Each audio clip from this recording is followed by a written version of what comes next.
ESG in my mind traditionally has been sort of the picture on the left, which is this idea of greenwashing that is starting to become a liability for a lot of businesses. My background is not in ESG. I'm not an environmentalist. I'm not an activist. My job is to help businesses solve problems. And the problem that a lot of business leaders are facing today in the world that I operate in is that they have this avalanche of rules and regulations and legislation coming their way around the world that they have to deal with, and the rules of the game are not entirely clear. So their job is to maximize enterprise value and mitigate liability risk in their businesses, and they have this monster coming their way that they're unsure how to deal with as they execute on their primary mandate. So that's basically what I wanted to talk about today. So the first thing with ESG is where does this even come from? So the United Nations created this thing called the Sustainable Development Goals, and that became the foundation for ESG. So the UN's initiatives became a business-facing or business-centric set of scorecards, which insurance underwriters, investors, institutional funds, regulators, and governments are using to determine whether or not enterprises are meeting their social obligations or their regulatory obligations, and that's essentially what ESG is today. So ESG is a multi-trillion-dollar opportunity that has good sides and bad sides. The bad side of a multi-trillion-dollar opportunity is, I'm not sure, but I don't think anyone in this room works at BlackRock, right? So the problem with ESG as it exists today and what is coming at us in the immediate future is that it disproportionately benefits the largest firms in the world because they have the teams, the talent, the resources, the legal teams, among other things, to be able to adapt quickly to changes in regulation. And so they're going to be able to benefit in a way that small and medium-sized firms, which I think are more represented in this room, will not be able to in the short to intermediate future. So think of, with COVID and retail, what happened. Millions of small retailers around the world were hurt, and they were absorbed and consolidated into Amazon, right?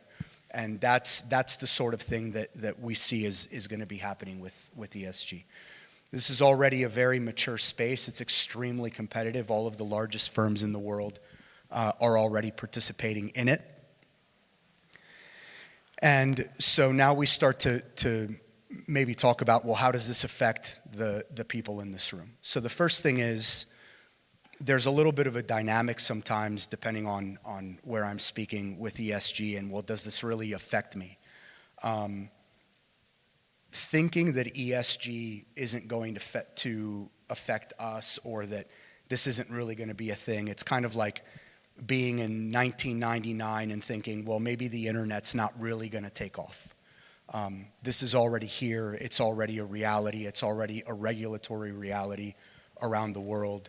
The two largest bodies in the world that are in charge of reporting around sustainability have already announced that they're going to be merging their platforms. And the SEC here in the US has already announced that it's going to build its own reporting requirements on top of that. So even for those of us who run private companies, the reality is if we sell goods or services to publicly listed firms or to governments or anyone in those value streams, if we are not compliant with the regulations that are coming this way, then we're going to be kicked out of those value streams. That means we're going to lose our client bases. So what I didn't want to accomplish in this room today was to talk about sort of the theory of ESG and sustainability. I've yet to go anywhere in the world and meet someone who thought, well, I don't think it's bad if we, I don't know, tear down a rainforest. What I wanted to accomplish was maybe to provide some insights on what leaders of small and medium enterprises can do in order to implement value-driven ESG practices in their business in order to create value or mitigate liability risk, right? That's kind of what I wanted to focus on as we move forward.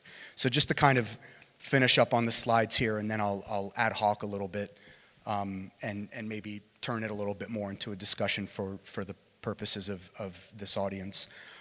Again, the regulatory frameworks, that's something that wasn't there.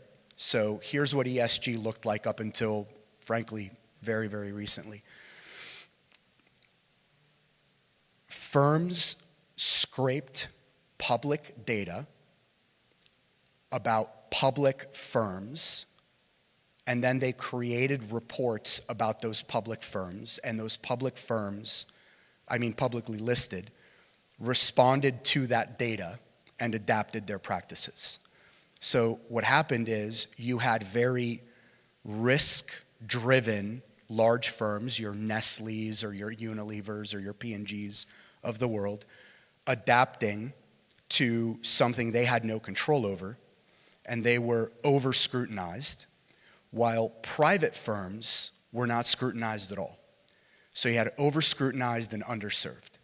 With these merging regulatory frameworks that are coming our way within months, this is all going to change, and this is going to be a global phenomenon, right? So the DIFC in Dubai has already signed on. So Middle East is on board, Asia's on board, North America is on board, Europe is on board.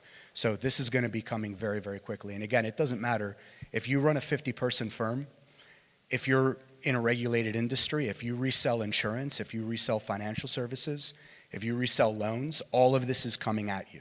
You may not get the E part, but you're going to get the S part, or you're going to get the G part, right? Which is a lot of what people forget about. So you're going to get the social impact part, or you're going to get the governance part, and it's all coming our way very quickly.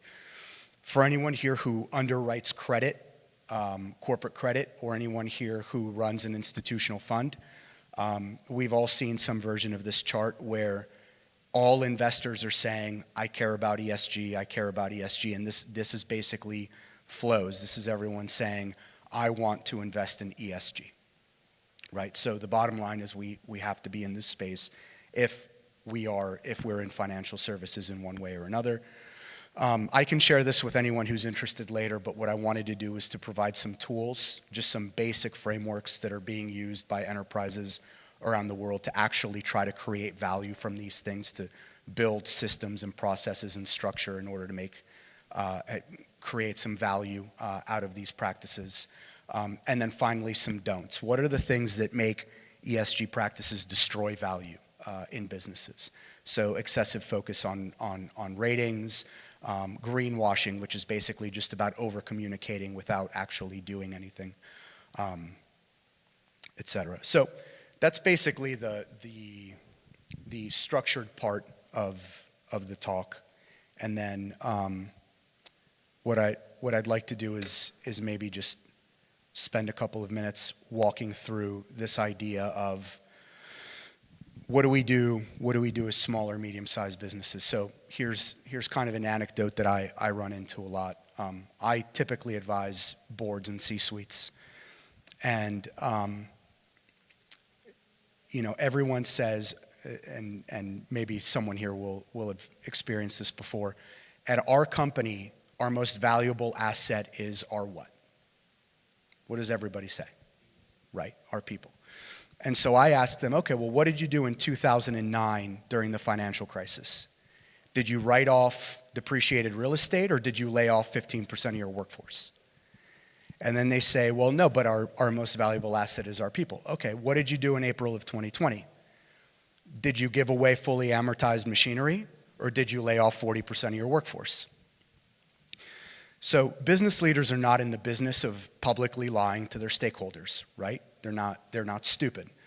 What happens is organizations are run by the principles of financial accounting.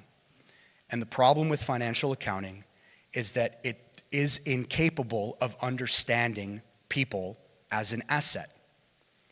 It is only capable of understanding people as a cost. In fact, if you look at a corporate balance sheet, you won't see human capital anywhere on a corporate balance sheet. It is a cost, right? So if I help a company, a US manufacturer, go and buy a $12 million robot for an assembly line, what they do is they think about the lifetime productive value of that robot. And they measure that investment by its lifetime output. When they invest in a person, they look at COGS.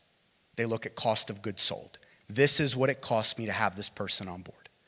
So little wonder that people are a liability in a business instead of a value. Why is that important to ESG? ESG is new. It is a trend that is being imposed on most businesses, and it is at our doorstep, and we're going to fundamentally have to change the way that we operate our businesses. Everyone here who operates a business is going to have changing rules of the game. That is a reality. In order to do that, we're going to have to get from point A, where we've come from, to point B, which is where we're going. That means that we're going to have to change. 70% of change initiatives in corporations fail. And that is true if you include the largest companies in the world who have access to McKinsey and Bain and BCG. So how much more true is it if you take out companies who have access to the largest consultancies in the world and they have, all of the resources in the world, and now you look at a 50 to 2,000 person company, right? How much more do we fail in our change initiatives? So ESG today is a change initiative. We have to get from A to B. B is when ESG is part of our strategic operations. It's part of how we operate every day. But we have to get there. And while we're trying to get there, the largest companies in the world with infinitely larger resources than us are going to be beating us to the race.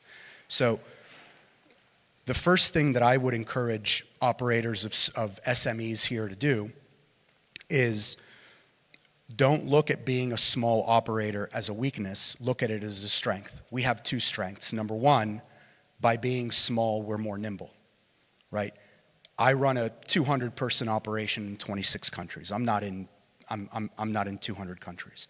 So we can make a lot of changes in a week that a Procter & Gamble or a McKinsey can't make in a year. So one, be nimble.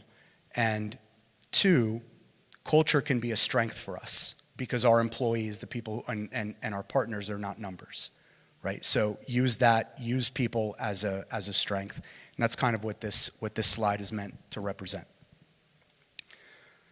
I just had a couple more things, and then we can turn to either conversation or questions or whatever you like.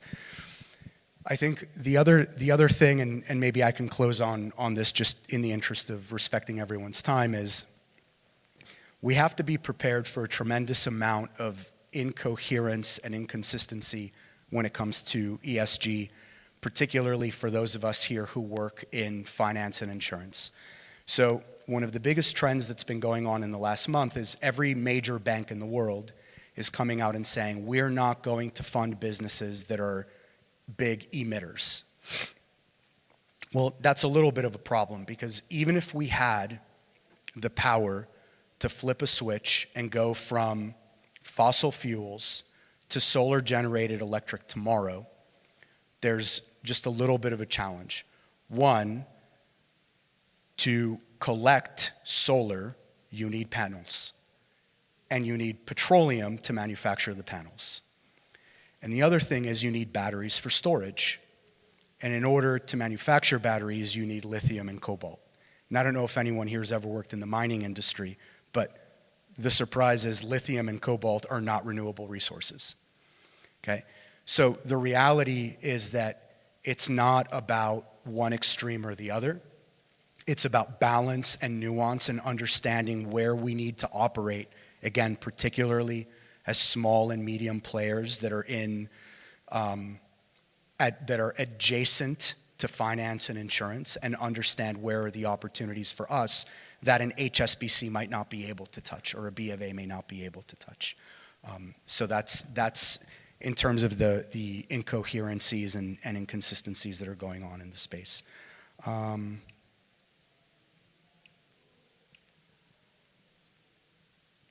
I think that's pretty much it. I mean, I'm never entirely sure what I'm going to get in a room. Sometimes it's people who are in violent disagreement with what I'm going to say. Sometimes it's people who are in violent agreement.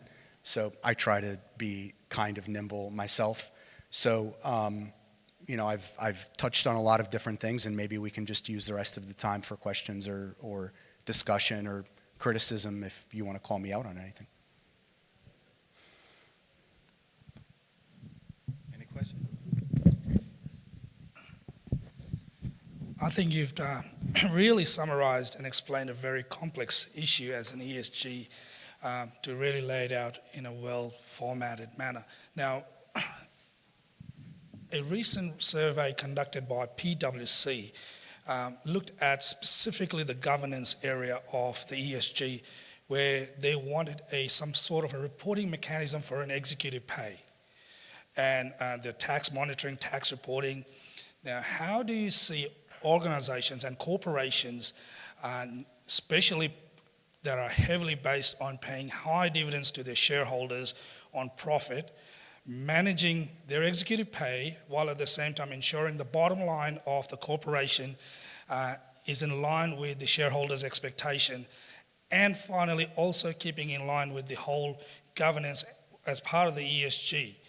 And how do they navigate such a tricky and a complex area where, and I'll give you a very brief example, where one of the major lenders, the biggest and the most profitable lenders in Australia, was called out by PwC for investing $8 billion in a fossil fuel mine when they were out promoting greener, eco-friendly loan products or investing it, and that sort of proved a bit of a challenge for them to try and navigate that waters. So how do you see organizations and corporations navigating the governance side of the executive pay in line with the bottom line dollar for the annual reports that they need to generate for their shareholders? I was trying to figure out if your accent was Aussie or Kiwi. So you want me in the, okay, better picture.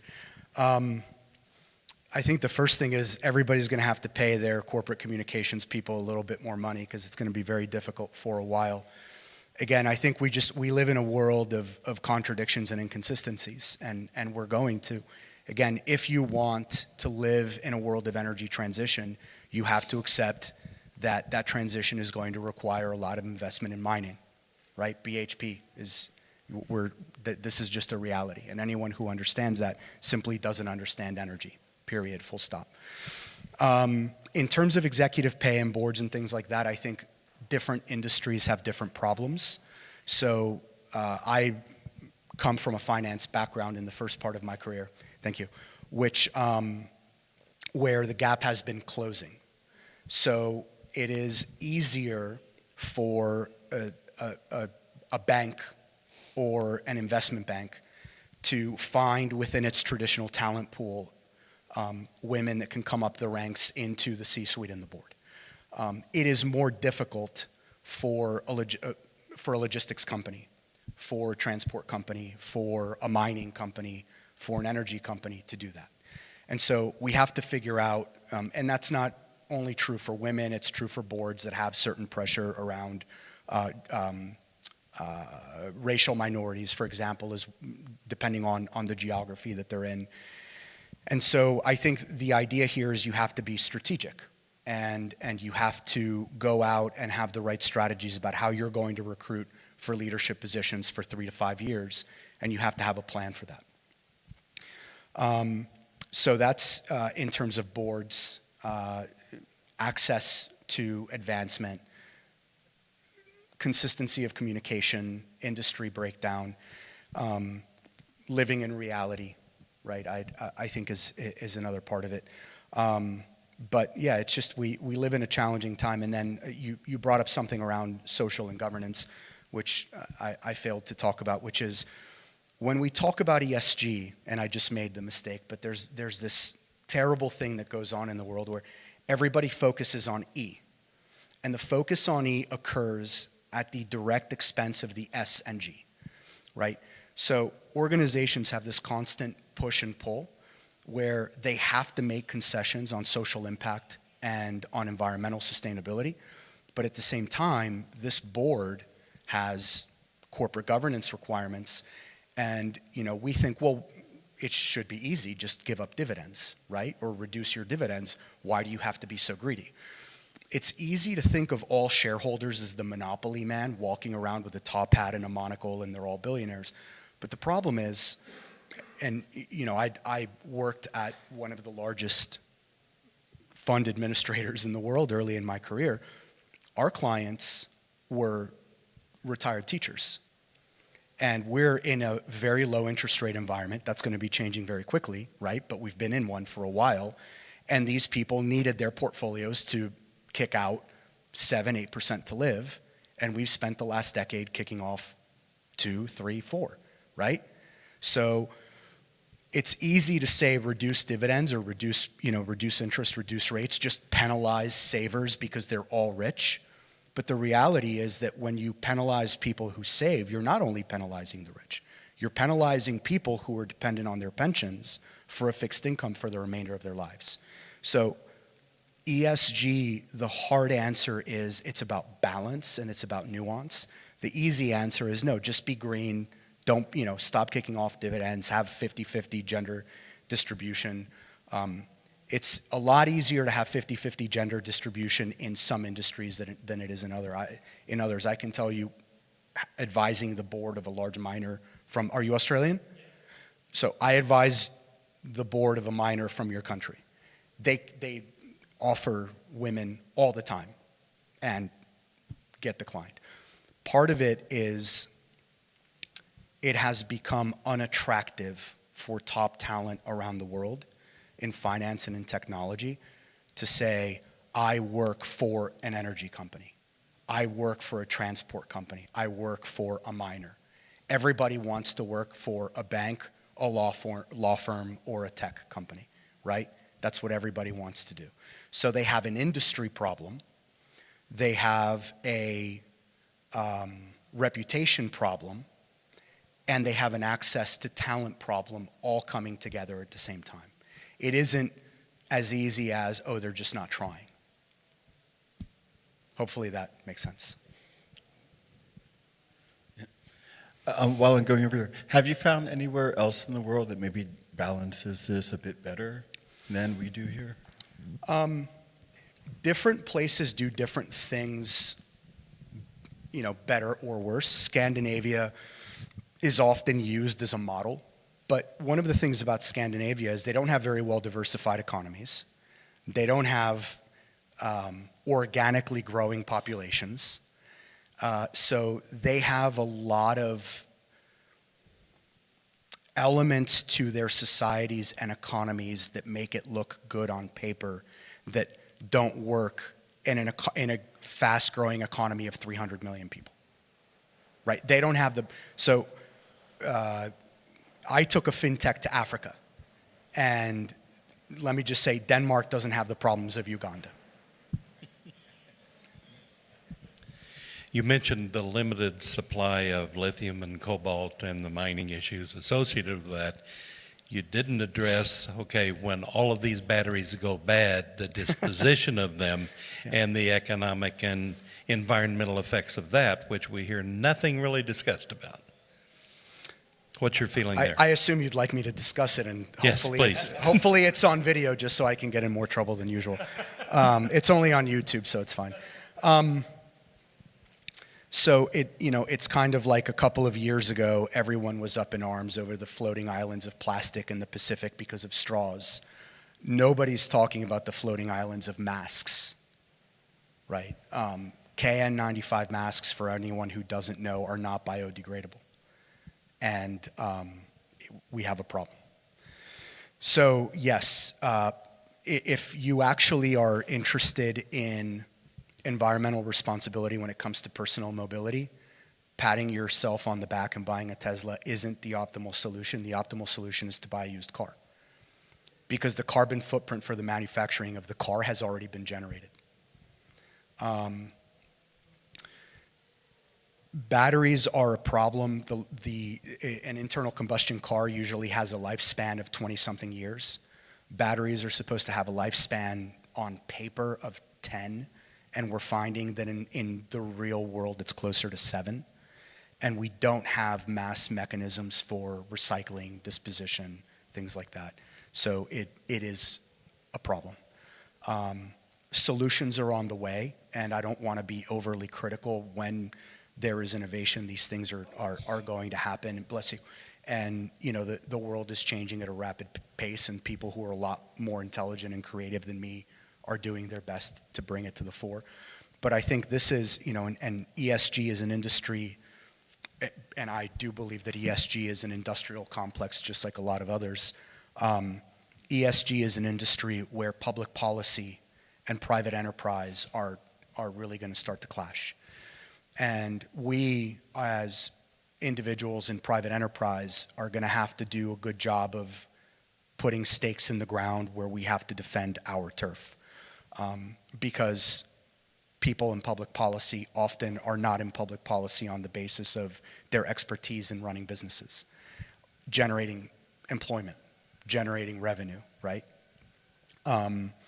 And one of the things that happened in this country is that we made such a push about a decade ago for solar. We did it at the expense of hydrogen. And hydrogen is actually, in many ways, a much more elegant solution for personal mobility than electric is. So. With COVID and so many people working from home and businesses having to either redesign their business model, or people working half from home and going in offices, that sort of thing, what do you reckon the impact that might have on the future of all this?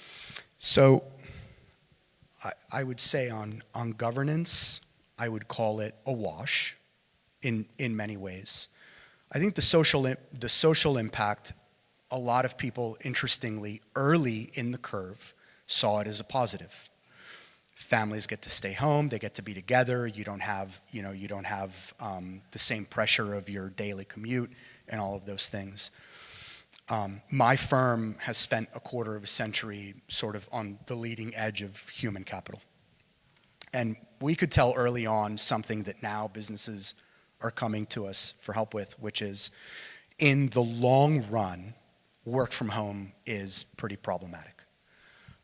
Isolation from teams, isolation from coworkers, the blending, so the elimination of work-life balance. So I have people on my team who do laundry at 1 in the afternoon and send emails at 1 in the morning. The ability to maintain a high level of performance and team cohesion and corporate culture over long periods of time, that way suffers. So I think that social impact is a bit of a wave. You even see it in children. There are a lot of studies about social development for children who were kept at home in states that kept children home longer than states that didn't. So I think that there's a lot of things that we're going to have to balance there in the long term. And then in terms of environmental, it's also a trade-off. So yes, it is true that emissions went way down, right? So one big thing was, like in Venice, they had alligators and dolphins in the canals of Venice for the first time in like 300 years, which is, pretty cool. On the other hand, a lot of energy consumption was simply transferred, right, to the home. And my time's up. No, you're okay. No, So keep going. I'll just finish. I'll just finish with the one thought on transferring energy, which is about understanding infrastructure, right? So I live in South Florida. We get hurricanes every once in a while, and what happens is, people think, oh well, my energy is down. Damn Florida Power and Light, whatever. Well, when a power grid goes down, Google doesn't come and fix the power grid. Apple doesn't come and fix the power grid, right? Your energy company comes in, they do it, right? Infrastructure companies come in, they rebuild the bridges, they rebuild the roads, they take care of flooding, They take care of all of the underground. So all of that is a generator of emissions, right? This is what's called the built economy. And these are the types of things where we have to have balance. If we want to be able to have more reliable internet in our homes, because we're the fortunate ones that can work from home, we don't have to go to a factory and make things on a line. We want more reliable internet, and we want more reliable electricity in our homes to be able to do that 365 days a year. That takes infrastructure. Building infrastructure takes emissions. That's a trade-off we have to make now for the impact that we want later. If we can't make that trade-off, then we shouldn't expect the benefit. One more quick comment. You made reference to the fact that a large percentage, and I'll use that analogy, of companies view people as an expense instead of as an asset. Our company doesn't do that. What needs to happen to have more companies view that human asset aspect as opposed to expense while still having efficiency? People fundamentally misunderstand the difference between management and leadership. Management is the completion of tasks. Leadership is the elevation of the people around you. They're two different competencies. There's nothing wrong with applying the principles of financial accounting to run your business. That's the scorecard, right? There's nothing wrong with that. But if that's the only scorecard you're capable of using, then just don't go to your public stakeholders and say, our people are our most valuable asset, because they're not. You don't even list them as an asset on your books, right? So my advice to companies like that, and I'm asked to give that advice a lot, is simply have the ability in your business to implement two sets of scorecards. A technical metric scorecard for financial performance, and a scorecard for the culture and for the social competencies in your business, which has to do with how you attract and retain top talent. And the reality is, if you can attract and retain top talent, you will perform better financially, you will perform better in ESG, you will perform better across the board. And we see it because companies are crying about the talent war right now. There are winners and losers in the talent war today. And companies that are good at it are attracting and retaining top talent, and they're eating the lunch every day of companies that are bad at it and that are crying about how they can't retain people. I tell my boss every day that I'm the top talent. He doesn't believe me. I believe you. Thank you. Thank you, everyone. Great. Do you have anything else you wanted to add? Thank you so much. Thank you.